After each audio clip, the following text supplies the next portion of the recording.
Hello YouTube. So yeah, unfortunately this one was slightly delayed. Wanted to get to it yesterday. Yeah, in which case I was dog tired by the time I got home. I was visiting a friend's.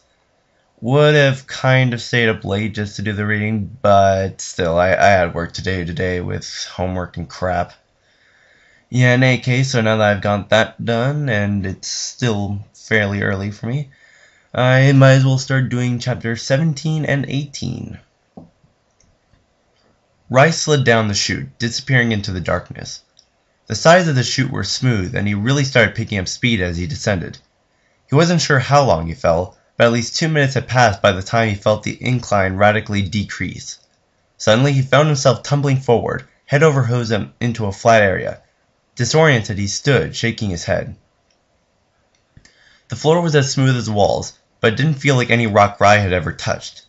He started fumbling his way around, blind in the absolute dark.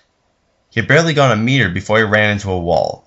It felt as odd as the floor, smooth and hard, but light, as if it wasn't quite solid inside. He reached his foot forward, bumping into another smooth surface. There didn't seem to be a breaking point between the wall and the floor. It was as if the floor curved up to meet it. Rye looked around, but he couldn't see anything. He needed light. Bracing himself, he closed his eyes and reached out to touch the magic. He tried not to think about the forest, about the trees that still called to him, the feel of wind rushing through his mane, or the surging, powerful magic that flowed unrestrained and free through the woods. He looked for the flow and found it. It was a bare trickle, now, the familiar cold current of potential that tantalized him with promise. He plunged into it, trying desperately to summon up the same power he'd wielded so joyously, but it slipped away as it always did. He was powerless once again. Aching with loss, Rice stamped a hoof angrily. No, there's no going back. I have to save them. He shook his head, furious with himself. Come on, you can do this. He touched the flow again, concentrating on his horn. It sparkled, and the faint, familiar orange glow warmed the tunnel. In contrast to the shining beacon of the day before, it was a pale candle holding the dark at bay, but it gave him enough light to see by. Probably about the same light as the lantern gives in amnesia. Ugh. And what he saw was strange. He discovered that the tunnel had no true walls, and was in fact a large circular passageway. It extended far beyond the range of his little light, deeper into the darkness. But the tunnel wasn't made of rock. It was a strange, hard, amber-colored substance, partially translucent and slightly sticky. He leaned in close to the wall. Through the strange resin he could make out the natural rock. It appeared as though the tunnel had been formed naturally, or perhaps been dug and then covered in this stuff by something. He had a feeling he knew what. Rye followed the tunnel, the sound of his hooves echoing weirdly on the resin. There was only one way forward, so he took it, hoping against hope that he'd find his friends before it was too late. He walked and walked, seeing nothing but the same bare tunnel walls. Rye began to lose track of time. He'd been moving in a straight line for at least an hour, and he hadn't seen a single living thing. He supposed he should be grateful. The tunnel began to widen gradually. Though at first he had barely been able to stand up inside it, now he found that the little bubble of light from his horn could barely touch the sides. Ahead, he heard chittering. Rye froze. The sound slowly faded away, as though the creature was running away. He followed cautiously, expecting a 100-legged horror to jump out at him from the shadows. Finally, he discovered the source. A tiny hole, less than a meter in diameter, bored in the side of the tunnel wall, and just enough for a missile to go into it. Star Wars reference for the win. He peered inside, letting the light from his horn into the hole. The chittering was coming from further down inside. He pulled back and looked around. The tunnel walls were filled with similar holes. It slowly dawned on him that he was inside a vast network of passages, carefully built by these insect things. Or something worse. The holes were far too small for him to fit inside, let alone Cranberry and Inger, so Rye continued following the main tunnel. He looked for any trace of his friends, but the smooth resin betrayed no sign of a body being dragged. Startled, Rice whirled around to find himself facing one of the creatures. The light from his horn threw it into a sharp relief, and he had a few seconds to truly appreciate the disgusting creature. It was raised up, a dozen of his front legs waving in the air. Its antennae waved frantically, detecting the intruder before it. The insect thing unfolded its two front legs. They were longer than the others and had an extra joint in the middle. The ends were sharpened like blades, and its carapace shined in the faint orange light. It clacked its mandibles at him and lunged. Rice staggered back in horror, scrabbling to get away, but the creature was on him in seconds. It reached his leg sights and slashed at him. They cut into his skin, slicing neatly through and leaving a thin red line. They didn't cut deeply, and Rice felt almost no pain as he rolled over onto the bug. It grappled with him, wrapping its body around his.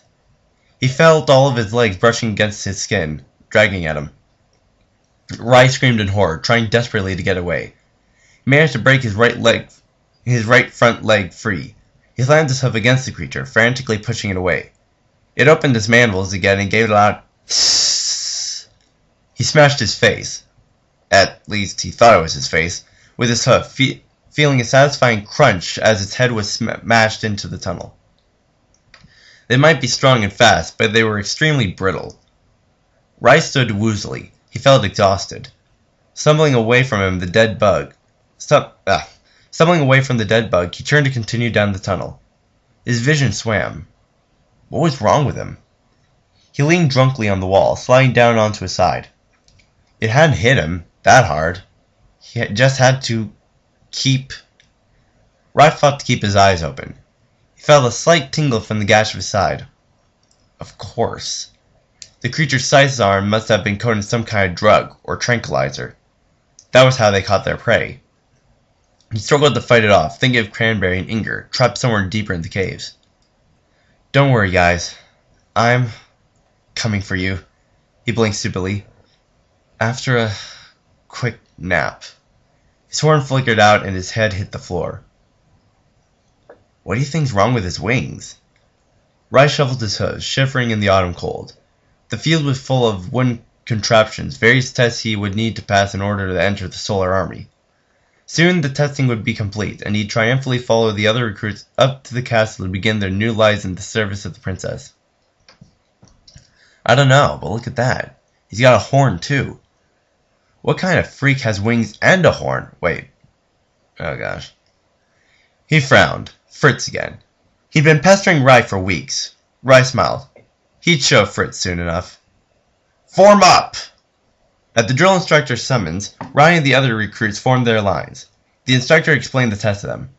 Ring the bell to complete the exercise. You'll be paired with another to help pace yourselves. We'll be accepting the top 50% of trainees. Rice fidgeted, impatient. Next to him stood Fritz. They would be running the course together, it seemed. So, Strudel, think you can beat me? There's still time to give up, you know. Please, Fritz, don't embarrass yourself. There'll be plenty of time for that once we start the test. The other pony snarled and was silent. The instructor blew his whistle again, and they were off. Ryan and Fritz took off galloping, flying into the obstacle course. Ryan easily jumped across the logs, laughing as Fritz struggled and failed to find his balance. The hurdles were next, and he vaulted over the first with ease. The next was higher, and he had to take it at a run. Fritz was across the logs and catching up fast, but Ryan wasn't worried. He had enough of a lead to last him until the ropes. The two of them zipped over the hurdles, each vying for the lead. Fritz was gaining ground, but Ryan dove under the spinning poles and crawled like a snake. They dragged themselves through the mud, trying to get to the wall first. Wait, is this... The rope dangled from the wall like a vine, and the two reached it nearly simultaneously. They climbed up quickly, shimming with their hooves. Ryan put a hoof over the lip of the wall, pulling himself over, only to find Fritz already on the tight-ropes. He carefully stepped out. Walking as quickly as he dared, Fritz was far ahead of him, but moving cautiously. Slowly, the distance between them began to close. Ryan looked at Fritz desperately. Despite Ryan's faster pace across the rope, he was going to win. Ryan would still beat him if he just used his wings. The instructor had only said no flying, after all. Ryan unfurled his wings and heard a gasp from the crowd. He didn't care. Let them think what they wanted. He knew what he wanted. Balanced by his wings, he quickly overtook the other pony. As he passed, Fritz snarled. Freak! Ryan's hoof slipped on the rope. He swayed dangerously, terrified. He was going to fall. No. No! He flapped his wings as hard As hard as he had ever had, harder than his countless attempts to fly, harder even than his desperate childhood plunge from the roof onto the bakery. The rope moved beneath him, threatening to dump him into the mud below. Slowly, carefully, he brought it under control, his wings maintaining his balance.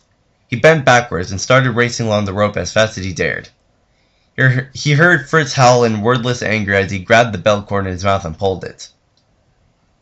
The peal of the bell was like a victory cry.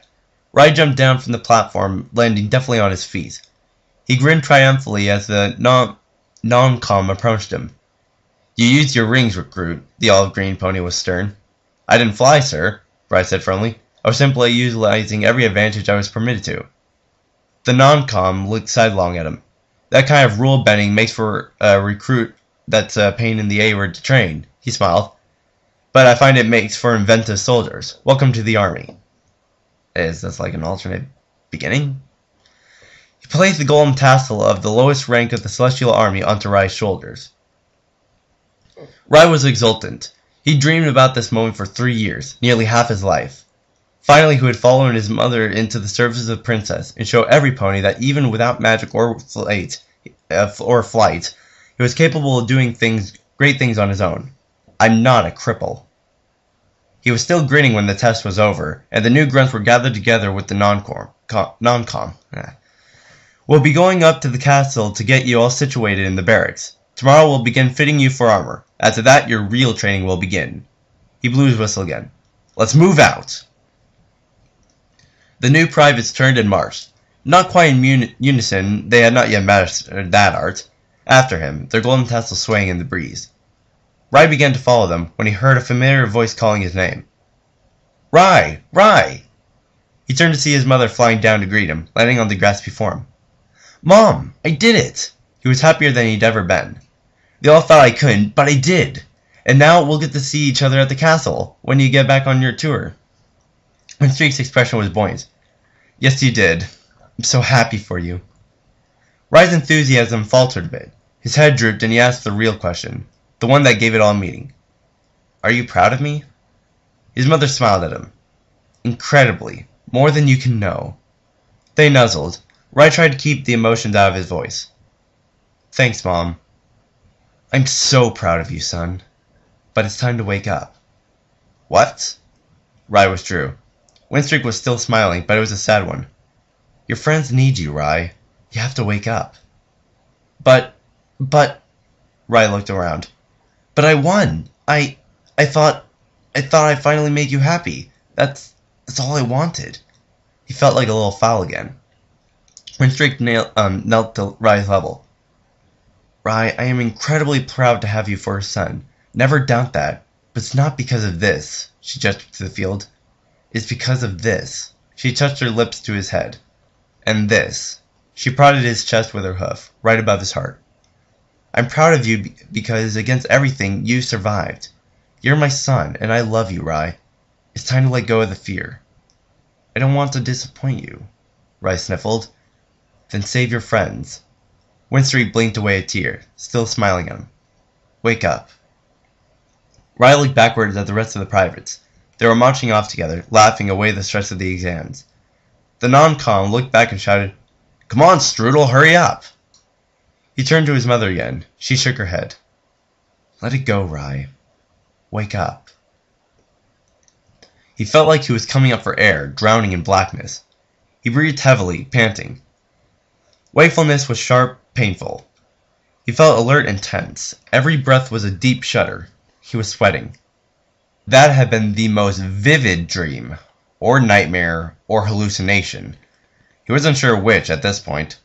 How long had he been asleep? His stomach grumbled. At least half a day, then. Too long. Every second, Cranberry and Inger drew closer to death, or some other horrible fate. All around him, Rai heard chittering. He didn't want to see what was happening, but he had no choice. He had to save them. Reaching into the magic, he lit his horn. The sight revealed by the glow was more terrifying than anything he could have imagined. The light reflected off the amber wall, bouncing back and forth and spraying the glow farther beyond his normal range. He looked around, realizing he was no longer in the tunnels. A huge portion of the chamber lit up, dimly orange and amber, and it was vast. As far as he could see, the side of the chamber extended upward. He could faintly make out the other wall, far away. The room had to be at least 100 meters across and extended an unknowable distance to either side. Miles, maybe hundreds. He had to be deep under the mountains, in a massive cave system inhabited by the creatures. The walls were different than the tunnel. They were covered in strange bubbles of the amber. Rai found himself stuck, impossibly, to the side of the wall, high up and surrounded by the bubbles. He wasn't alone. 3 of the insect things were around him, slathering that disgusting ooze they secreted onto him. He tried to recoil, but found that he was trapped from his hindquarters down to the same amber resin that built the walls out of. The three bug creatures were surprised to discover their captives struggling. It was very rare for prey to wake up during this process. The solution was simple, however. They raised their leg size and approached. Rai's front legs were still free. He whinnied in panic, flailing violently at the bugs. His hooves connected, and one of them went flying off the wall. It fell, squirming into the abyss below. He took the other one in its soft belly, sending it crashing into the other. The two twisted with each other, struggling to maintain the grip on the wall. Rai butted his head forward, his horn crashing into the thing's head and sending them both tumbling down. He gasped for breath, trying to recover his senses. He looked at the half of his body. It was encased in the same resin material, but he had a little wiggle room. He pushed on it with his lower legs, trying to crack it open. No luck. He looked to the side, and his growing suspicions were confirmed. The bubbles on the walls weren't architecture. They were prison cells. Every single bubble was filled with a victim of the insect things, and all of them were deathly still. Many were ponies, but he saw other creatures as well. Rats, diamond dogs, and even a large manticore. He had no idea how they'd managed to trap something so massive, but he didn't care. He had to get out and find Inger and Cranberry. He peered into the adjacent bubble on his left. It held a brown earth pony bearing the seal of the Royal Messenger Service. Whatever his message had been, he'd never delivered it. Rai squinted and looked closer. It almost seemed like the pony was breathing. The brown pony's eyes snapped open. He twisted his head, staring at Rai in confusion. Then he started screaming. The sound was muted by the amber pod encasing him, but he banged on it with his hooves. Rai stared, terrified, not knowing what he could do. From above, he heard the telltale chittering sound that told him they were returning.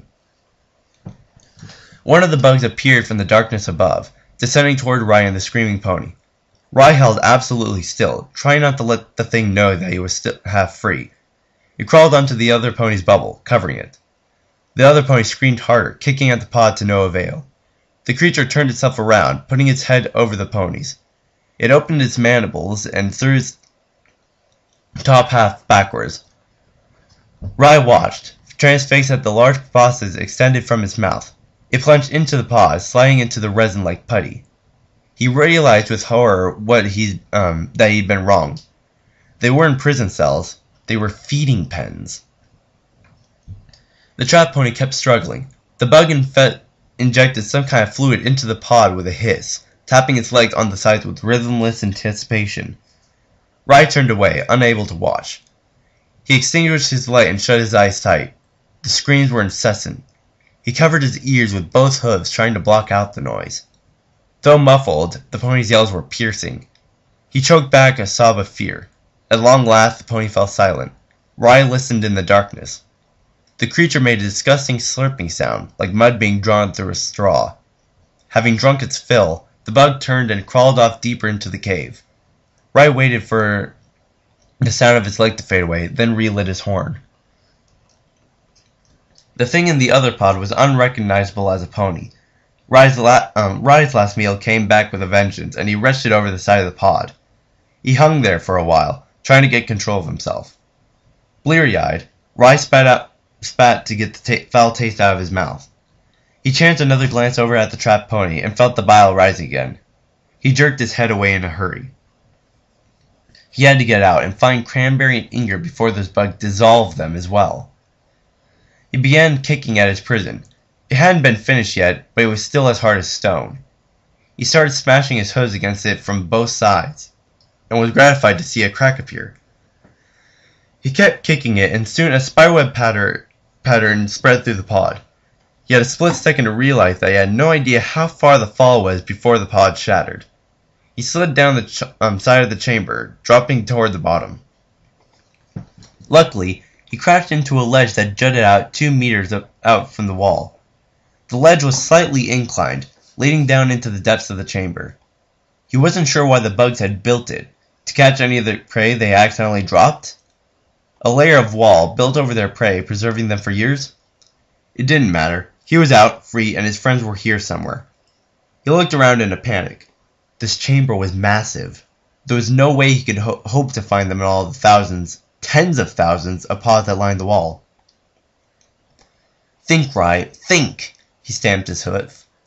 I couldn't have been taken too long after them. The bugs probably put their victims in the pods as they come. So... He looked up. They should be nearby.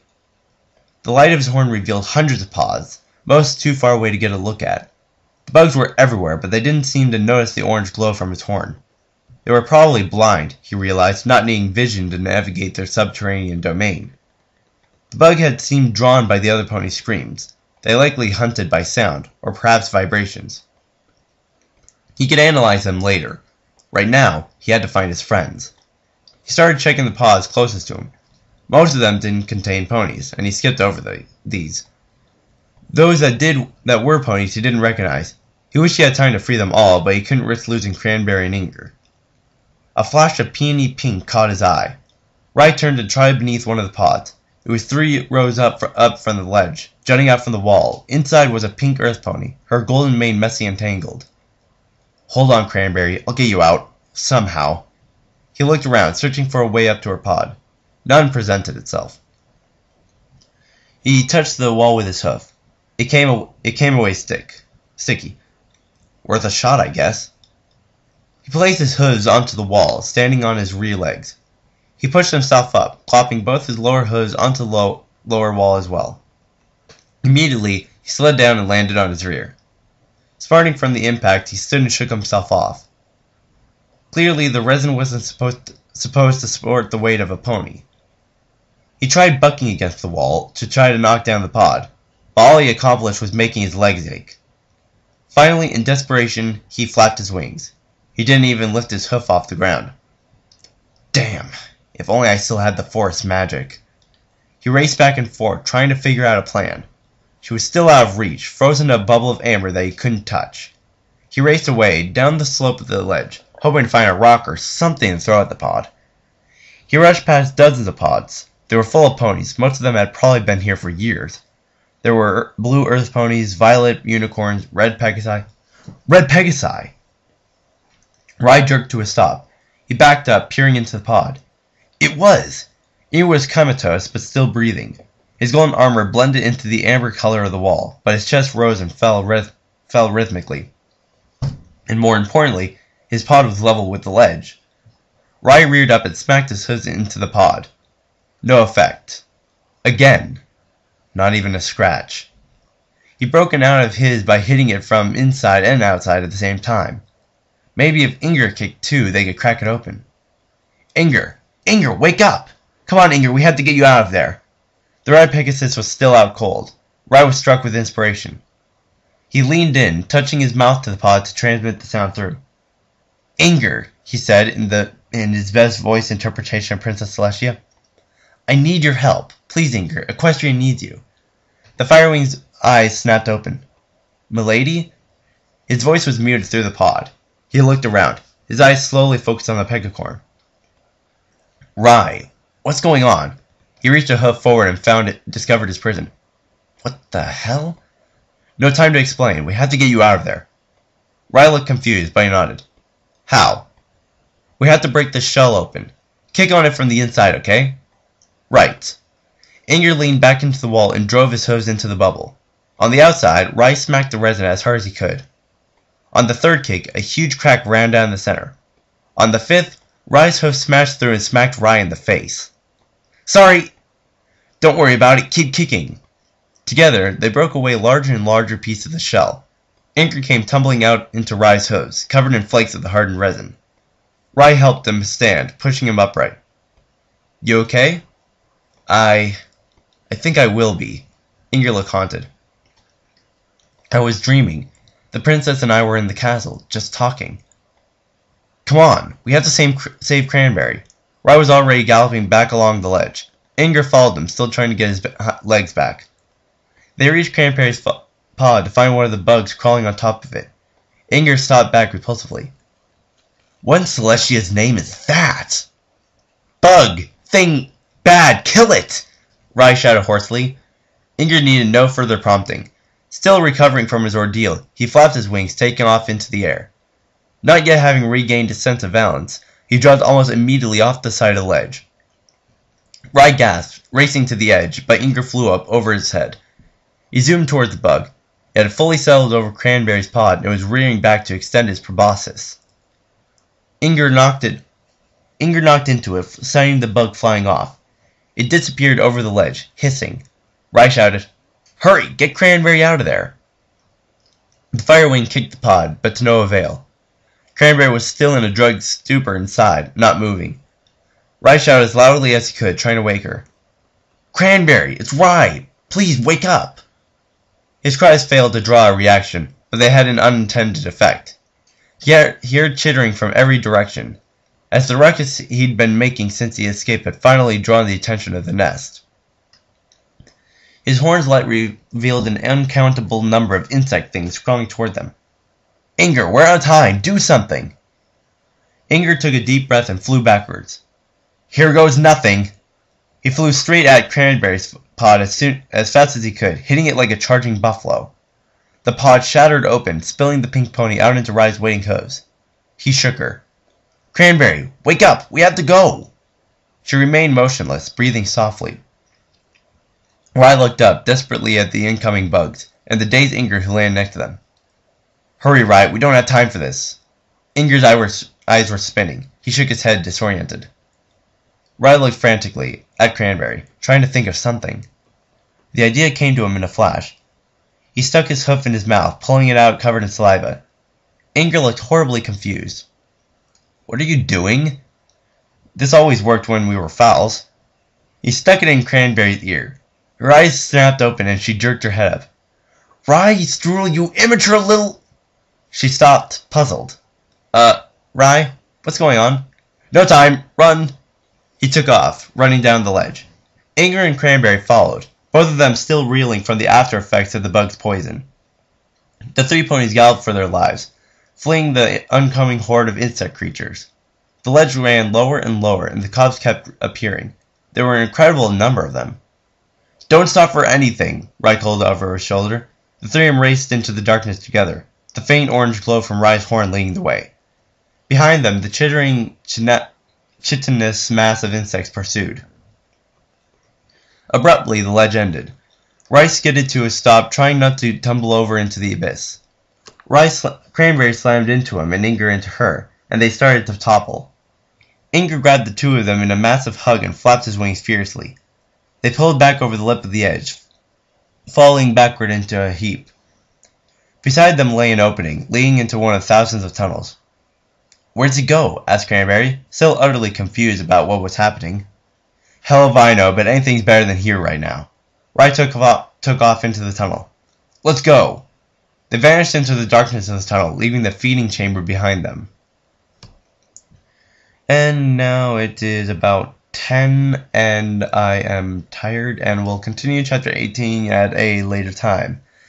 Anyway, thank you for listening, and yeah, have a good night, morning, whenever the hell you're listening to this. See ya.